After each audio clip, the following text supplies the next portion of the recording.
Au nom du Père, du Fils et du Saint-Esprit, ainsi soit-il. Da nobis fidei spei et caritatis augmentum. Donnez-nous une augmentation de la foi, de l'espérance et de la charité. Alors, c'est bien d'actualité, bien sûr, les augmentations, que ce soit les augmentations, évidemment, souvent pas en bien pour nous autres, augmentation d'impôts, augmentation de taxes, de ceci, de cela, etc. Tous les moyens sont bons, bien sûr, pour soutirer de l'argent aux contribuables, aux gens qui travaillent ou qui ont travaillé. Mais nous autres, nous pouvons demander également des augmentations beaucoup plus intéressantes et beaucoup plus importantes. Et c'est une augmentation de la foi, de l'espérance, de la charité. Une augmentation donc des vertus théologales. Et je voudrais que nous réfléchissions aujourd'hui sur cette augmentation en tant que telle. Vous êtes-vous déjà demandé comment progresser dans la vertu, et spécialement dans les vertus les plus importantes, c'est-à-dire les vertus théologales qui ont Dieu pour objet? On devrait se demander effectivement comment est-ce que je peux augmenter en moi ces vertus, que ce soit la foi, l'espérance, la charité, mais également les autres vertus surnaturelles, c'est-à-dire toutes les vertus qui nous sont données directement par le bon Dieu, parce que nous ne devons pas l'oublier, les vertus surnaturelles dépassent la capacité de notre nature. Ces vertus surnaturelles ont un but, une fin surnaturelle, et donc Dieu seul peut nous les donner. Il nous les donne le jour de notre baptême, il nous les donne avec la grâce. Les vertus surnaturelles font partie de ce qu'on appelle en théologie le cortège de la grâce, c'est-à-dire tout ce qui vient, tout ce qui suit la grâce. Donc tant que nous avons la grâce, nous avons ces vertus surnaturelles. Si nous perdons la grâce, nous perdons les surnaturelles, du moins en grande partie, puisqu'il y a évidemment des cas particuliers. Ce n'est pas parce que nous tombons dans le péché, même un péché mortel par exemple, que nous allons perdre en soi la foi, bien évidemment. Pour perdre la foi, il faudra faire un péché directement contre la foi. Donc, mes bien chers frères, nous devons nous demander comment augmenter en nous les vertus surnaturelles. Vous vous êtes peut-être déjà posé la question. Eh bien, aujourd'hui, nous allons essayer de répondre à cette question afin de pouvoir progresser dans cette vertu surnaturelle. Alors, comme de coutume, il faut exclure, c'est-à-dire comment les vertus surnaturelles n'augmentent pas, puisque on peut augmenter de diverses manières. L'augmentation des vertus pourrait se faire soit en extension, soit en intensité. Alors ce sont les distinctions, les divisions que font les théologiens. Ce sont des divisions qui sont très faciles à comprendre et que nous devons faire donc à chaque fois que nous nous posons ce genre de questions. Alors en extension, qu'est-ce que ça signifie? Eh bien l'extension, c'est ce à quoi s'étendent les vertus, c'est-à-dire l'objet d'une vertu. Par exemple, l'objet de la foi, c'est de croire en Dieu qui se révèle à nous à cause, justement, croire en lui, à cause de la propre autorité de Dieu qui se révèle à nous. Donc ça, c'est l'objet de la foi. L'objet de la charité, c'est l'amour de Dieu. L'objet de l'espérance, eh bien, c'est espérer le ciel, espérer de posséder Dieu un jour et donc d'avoir les moyens ici-bas de le posséder, c'est-à-dire la grâce. Donc ça, ce sont les objets des vertus. Et c'est important, pourquoi? Parce que les vertus vont se distinguer par leur objet. S'il y a des objets différents, il y aura des vertus différentes. La justice n'est pas la tempérance. Pourquoi? Parce qu'elles ont un objet différent. Alors, Est-ce que nos vertus surnaturelles vont pouvoir augmenter en extension? Bien sûr, vous avez compris que non, non. Elles ne peuvent pas augmenter en extension. Ce n'est pas une imperfection des vertus, loin de là. C'est que chaque vertu ayant un objet propre, elle ne va pas s'étendre à d'autres objets. Donc, elle ne va pas augmenter en extension. De même, les vertus surnaturelles, en général, vont s'étendre non seulement à leur objet, à tout ce qui est contenu dans cet objet, mais à toutes les circonstances. À toutes les circonstances, donc les actes de foi, d'espérance, de charité, de justice, etc., eh bien, vont comprendre dans leur extension toutes les circonstances dans lesquelles nous pouvons poser des actes de foi, d'espérance, de charité, de justice, de tempérance, d'humilité, de pénitence, etc. Vous savez, des vertus surnaturelles, il y en a beaucoup. Nous connaissons les 3 vertus théologales, nous connaissons les 4 vertus principales, donc les vertus qu'on appelle cardinales, la prudence, la justice, la force, la tempérance, mais il y a beaucoup d'autres vertus, bien sûr, qui chacune ont un objet particulier, c'est-à-dire une façon particulière, finalement, d'aller vers Dieu. Nous avons donc exclu cette augmentation en extension. Et donc, comment la vertu va augmenter? Eh bien, ce sera donc en intensité. En intensité, mais non pas par une addition, comme si on ajoutait quelque chose à la vertu. Est-ce qu'on peut ajouter quelque chose à une vertu qui nous est donnée par Dieu? Non. En soi, une vertu est une habitude surnaturelle. Donc, on ne peut pas ajouter quelque chose à une vertu. Mais ce sera par un meilleur enracinement, si vous voulez, et une meilleure participation dans le sujet de la vertu étant notre âme. Et c'est là que cette doctrine va devenir vraiment intéressante, bien évidemment. C'est-à-dire, la vertu va augmenter non pas par addition, comme je l'ai dit, mais par un meilleur enracinement. Et là, nous comprenons mieux, finalement, ce qu'est la vertu surnaturelle. La vertu surnaturelle, elle nous vient du sujet surnaturel qu'est la grâce en nous. Et donc, le sujet de la grâce, c'est notre âme. Le sujet, c'est-à-dire ce en quoi se trouve la grâce, si vous voulez, c'est notre âme, et ce en quoi se trouvent les vertus surnaturelles, ce sera bien sûr notre âme, mais pas l'essence de l'âme, mais les facultés de l'âme. Par exemple, la foi se trouve dans l'intelligence, la charité dans la volonté, la prudence dans l'intelligence, etc.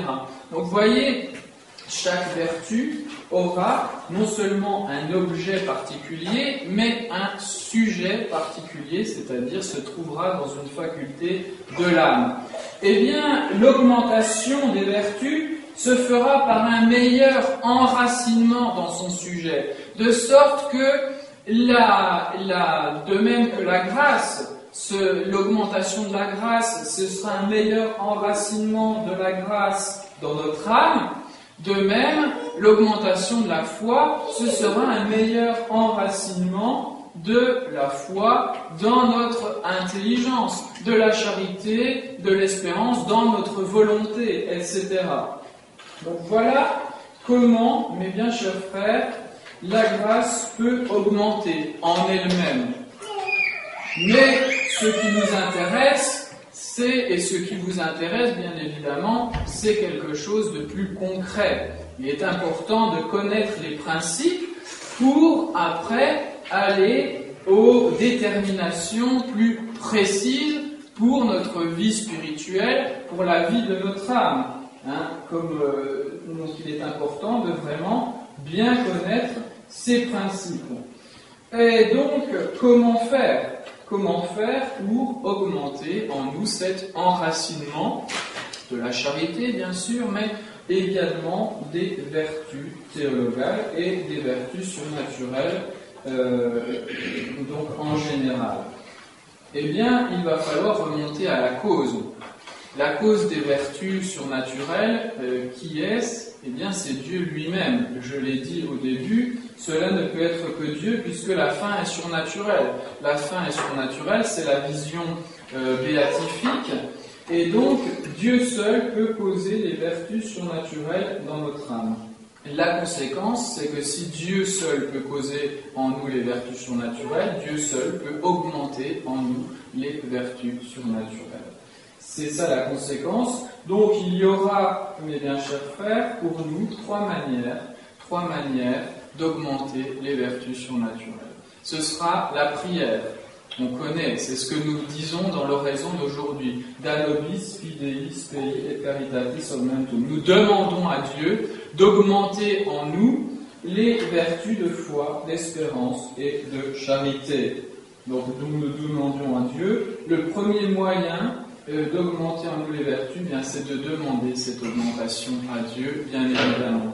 Le deuxième moyen, c'est la cause instrumentale, c'est-à-dire l'instrument par lequel Dieu va nous communiquer la grâce. Dieu, il ne communique pas en général directement la grâce aux âmes. Il la communique par des instruments. Pourquoi? Eh bien, tout simplement parce que nous autres hommes, nous ne sommes pas des êtres purement spirituels. Nous sommes des êtres corporels. Nous avons besoin de voir, de toucher, de sentir, et ça, Dieu le sait. Et Dieu le sait à tel point qu'il a voulu absolument, et c'est dans sa volonté, nous communiquer la grâce par des moyens que nous puissions voir, toucher, sentir et bien sûr comprendre avec notre intelligence. Et ces moyens, ce sont les sacrements. Les sacrements, ce sont les moyens pour nous d'acquérir la grâce. Le sacrement de baptême nous donne la grâce et avec la grâce nous donne toutes les vertus infuses. Eh bien, tous les sacrements vont nous donner, évidemment, des grâces particulières. Les grâces qu'on appelle aussi des grâces sacramentelles. Donc, selon divers objets, une fois de plus, par rapport à notre vie spirituelle. Donc, les sacrements, eh bien, ce seront les causes de notre sanctification et ce sont les causes de l'augmentation en nous de la grâce. Donc, pour répondre à la question, vous voulez augmenter en vous la grâce, demandez à Dieu, évidemment. Vous voulez augmenter en vous la grâce, eh bien, cherchez la grâce dans les sacrements qui sont institués par Dieu, par notre Seigneur Jésus-Christ lui-même. Vous connaissez ces 7 sacrements, eh bien, ce sont ces sacrements qui sont les moyens ordinaires pour Dieu de nous communiquer et d'augmenter en nous la grâce. Par exemple, le sacrement de pénitence. Donc le sacrement de pénitence, évidemment, son premier but, c'est de nous remettre dans la grâce. C'est de nous redonner la grâce et toutes les vertus surnaturelles quand nous les avons perdues. Mais ce n'est pas le seul but. C'est également nous donner des grâces d'augmentation d'augmentation des vertus surnaturelles. C'est nous donner des grâces pour mieux lutter efficacement contre le péché. Le sacrement de l'Eucharistie, nous recevons notre Seigneur Jésus-Christ lui-même, bien sûr, mais avec notre Seigneur Jésus-Christ, si nous avons les dispositions, et cela nous en parlerons dans le 3e point, si nous avons les dispositions nécessaires, ce sacrement de l'Eucharistie va augmenter en nous, non seulement bien sûr la grâce, mais va augmenter en nous toutes les vertus surnaturelles, la foi, l'espérance, la charité, toutes les autres vertus vont augmenter par le moyen des sacrements. Il faudrait dire de même des sacrements qui vont demeurer, les sacrements à caractère. Le baptême, eh bien le baptême il demeure en nous. Et donc les grâces du baptême, les grâces de vivification surnaturelle, elles demeurent en nous tout le temps de notre vie. La grâce de force spirituelle, les dons du Saint-Esprit que nous recevons en abondance le jour de notre confirmation, tout cela, ça demeure également toute notre vie. C'est à nous, justement, de faire revivre les grâces de ces sacrements. Les grâces du sacerdoce pour les prêtres, La grâce du mariage, donc le sacrement de mariage, donne des grâces particulières, évidemment, aux époux dans le cadre de leur devoir d'époux et de père et mère de famille, bien évidemment. Le bon Dieu donne, dans ce cadre-là, dans ces sacrements aussi, une augmentation de la grâce et une augmentation des vertus qui seront nécessaires à l'accomplissement de tous ces devoirs. Nous l'oublions trop souvent, mes bien chers frères. Le moyen de trouver la grâce, c'est de la prendre où Dieu l'a mise, et Dieu l'a mise dans les sacrements. Troisièmement, et c'est le plus petit, si j'ose dire, mais le plus courant pour nous, ce que nous devrons pratiquer tous les jours, comment augmenter la grâce? Ce sera par nos actes surnaturels. Et oui, nous avons vu effectivement que nous sommes dans des vertus surnaturelles, des vertus qui nous sont données par Dieu. Alors vous demandez comment nos actes vont pouvoir augmenter des vertus qui nous sont données par Dieu. Eh bien, ce seront nos actes surnaturels. Nos actes surnaturels, nous disent les théologiens, vont être des dispositions à une augmentation des vertus surnaturelles. Si nous prenons les vertus surnaturelles, la vertu étant une habitude, eh bien, plus nous faisons d'actes de vertu, plus nous avons de bonnes habitudes. Plus nous faisons d'actes vicieux, plus nous avons de mauvaises habitudes. Celui qui prend l'habitude de beaucoup manger, non seulement il y aura un phénomène donc physique, physiologique, un agrandissement de l'estomac ou je ne sais quoi, il aura toujours faim, mais en plus, il y aura cette mauvaise habitude. Et donc, par l'accumulation des actes.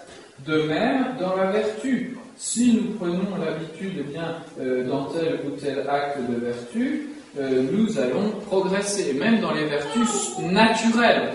C'est-à-dire que des gens qui n'ont pas la grâce peuvent progresser dans certaines vertus naturelles. Ce sera plus difficile, ils ne pourront pas progresser dans toutes les vertus, ils n'auront jamais, cela n'est pas possible, c'est défini par l'Église, ils n'auront jamais la perfection des vertus, mais ils pourront progresser par l'accumulation d'actes vertueux. Alors, pour les vertus surnaturelles, c'est un peu pareil, mais pas exactement, puisque les vertus surnaturelles venant de Dieu, c'est Dieu qui augmente ces vertus surnaturelles. Donc nos actes surnaturels vont nous disposer à des augmentations, non seulement de la grâce, mais également des vertus. C'est-à-dire, plus nous ferons d'actes de foi, plus la foi sera enracinée, puisque ne l'oublions pas, c'est de cette manière qu'a lieu l'augmentation des vertus surnaturelles, plus la foi sera enracinée dans notre âme.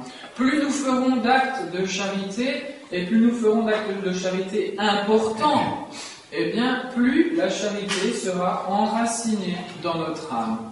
Et tout cela, eh bien, par la volonté de Dieu. Dieu a voulu que nos actes nous disposent justement à une augmentation de la grâce, les actes surnaturels. Il a voulu également que nos actes surnaturels soient méritoires, c'est-à-dire que lorsque nous faisons des actes bons, surnaturellement bons, de foi, d'espérance, de charité, de justice, etc., eh bien, nous obtenons des mérites. Eh bien, ces mérites, ce sera le premier mérite. Qu'est-ce que nous allons mériter en premier lieu? Ce sera évidemment l'augmentation des vertus. Voilà donc, mes bien chers frères, les trois manières, si vous voulez, pour nous d'augmenter les vertus. La prière, ça va de soi. Les sacrements qui agissent ex opere operato, comme on le dit, c'est-à-dire ils agissent eux-mêmes. Si vous recevez les sacrements dans les bonnes conditions, eh bien, vous recevez les grâces de ces sacrements et une certaine augmentation de la grâce et des vertus surnaturelles.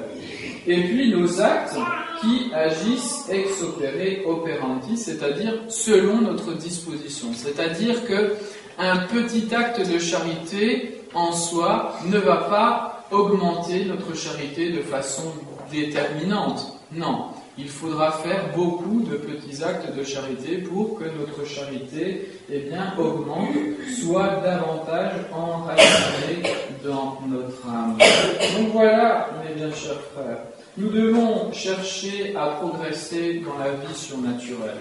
Et chercher à progresser dans cette vie surnaturelle, c'est chercher à progresser dans la grâce. Chercher à progresser dans la grâce, c'est chercher à progresser dans la vertu, bien évidemment.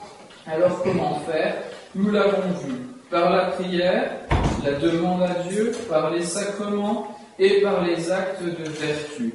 C'est par ces moyens que la vertu surnaturelle et donc la grâce seront davantage enracinés dans notre âme. C'est cela l'augmentation de la grâce, c'est cela l'augmentation des vertus surnaturelles. C'est que en nous, nous ayons plus de charité. C'est que la charité soit plus enracinée dans notre âme. Que notre âme soit plus imprégnée de cette charité divine, de cette foi, de cette espérance, de cette justice surnaturelle, etc., donc de toutes les vertus. Alors les conséquences, elles sont deux. La conséquence ici-bas, la première conséquence, c'est qu'il y aura moins de risques de tomber dans le péché. C'est-à-dire que plus nous essayons, nous demandons à Dieu, nous prenons les sacrements, nous essayons d'augmenter en nous l'enracinement des vertus, plus nous faisons d'actes de vertus surnaturelles, plus ces vertus surnaturelles seront enracinées dans notre âme, plus nous aurons de capacité à lutter contre le péché, à lutter contre nos mauvaises tendances, à lutter contre les tentations. D'ailleurs, vous le voyez dans la vie des saints, pourquoi il leur arrive même d'avoir de très grandes tentations. Pourquoi? Eh bien parce que tout simplement, c'est une contrepartie qui pourrait être négative, si on peut dire, c'est tout simplement que Dieu leur a donné plus, ils ont réussi à avoir une augmentation des vertus, et donc Dieu va leur demander plus. Il va permettre qu'ils aient de plus grandes tentations et donc de plus grands mérites. C'est ce que nous lisions d'ailleurs dans l'évangile d'hier, dans cette parabole, où notre Seigneur Jésus-Christ dit en conclusion, ceux qui ont réussi à faire fructifier ce que finalement les dons que Dieu leur a donnés, ceux-là, on va leur donner encore plus. On va leur donner encore plus de grâce, on va leur donner des tentations plus grandes également. Ceux qui n'ont rien, on va leur enlever. Ça veut dire, et c'est une réalité terrible, c'est-à-dire que moins vous faites d'actes de vertu, même si vous ne faites pas d'actes de péché grave, moins la vertu sera enracinée en vous. C'est de cette manière, mes bien chers frères, que le péché véniel conduit au péché mortel. Parce que vous tirez en quelque sorte sur ces plantes surnaturelles que sont les vertus surnaturelles. Vous tirez dessus un tout petit peu, vous négligez de les arroser. Eh bien, à la fin, vous allez réussir à les déraciner, vous allez réussir à les faire mourir dans votre âme. C'est de cette manière, mes bien chers frères, c'est parce que nous négligeons cette culture des vertus surnaturelles que nous tombons dans les péchés graves. Et c'est de cette manière que nous devons lutter autant que faire se peut de toutes nos forces contre le péché véniel. Parce que le péché véniel nous fait tomber dans ce qu'on appelle la tiédeur. Tandis que là, la culture de la vertu surnaturelle, c'est cela qu'on va appeler la ferveur. Ce n'est pas un sentiment, et je ne vais pas faire un sermon sur la ferveur. Vous pouvez lire un excellent article très beau qu'avait fait le Père Gérard Deslauriers il y a déjà longtemps, donc sur cette ferveur. Je vous invite à méditer là-dessus. Et donc, cette ferveur, c'est justement que la grâce et les vertus soient de plus en plus enracinées dans notre âme. Et elles sont enracinées par nos actes. Ce n'est pas un sentiment, la ferveur. L'augmentation des vertus, ce n'est pas un sentiment, c'est une réalité. Nous n'avons pas à faire de calcul. Est-ce que j'ai vraiment progressé dans la grâce, etc. Non. Tout ce que nous avons à faire, c'est à répondre au bon Dieu par nos actions. C'est à faire fructifier les grâces qu'il nous donne tous les jours. C'est à faire fructifier les vertus qu'il nous a données. Les occasions sont nombreuses chaque jour. Eh bien, c'est dans ces occasions que nous allons progresser dans la vertu, que la vertu va progresser en nous. Il nous faut réagir aux grâces de notre Seigneur Jésus-Christ. Enfin, dernière conséquence, c'est la conséquence dans l'autre monde, c'est la conséquence dans l'éternité. C'est-à-dire que dans le ciel, il y a différents degrés de gloire. Il y a des âmes qui sont plus proches de Dieu. Il y a des âmes donc qui ont une gloire plus importante que d'autres âmes. Eh bien, nous devons désirer autant de gloire que possible. Cela est un désir qui est bon. Là, c'est la vraie gloire parce que c'est la gloire surnaturelle. C'est la gloire dans ce sens que nous serons plus proches de Dieu, plus éclairés par Dieu, et donc également plus lumineux. Là encore, l'exemple des saints, c'est l'enracinement dans cette charité qui fait que les saints sont lumineux pour nous autres, que leurs vertus sont lumineuses pour nous autres. Eh bien, cette lumière de leurs vertus correspond également à une lumière dans le ciel, cette lumière de gloire. Et donc nous devons désirer également cette gloire qui est la gloire de la sainteté. Donc voilà, mes chers frères, plus nous progressons ici-bas dans la vertu, plus nous progresserons ici-bas dans la grâce, plus nous serons proches de Dieu ici-bas, plus nous serons proches de Dieu dans le ciel. Et c'est cela que nous devons souhaiter. C'est ça qui doit nous motiver quand la pratique de la vertu devient plus difficile, plus pénible, quand nous avons moins de ressenti, je dirais, par rapport à la vertu. Eh bien, c'est dans ces moments-là que nous devons nous dire il nous faut avancer vers le ciel, il faut avancer vers notre Seigneur Jésus-Christ, il faut nous enraciner dans la charité selon les termes mêmes de Saint Paul. Il faut que la charité s'enracine en nous pour que nous soyons de plus en plus proches de Dieu et que Dieu donc daigne augmenter en nous la grâce et toutes les vertus surnaturelles, ainsi soit-il. Au nom du Père, du Fils et du Saint-Esprit, ainsi soit-il.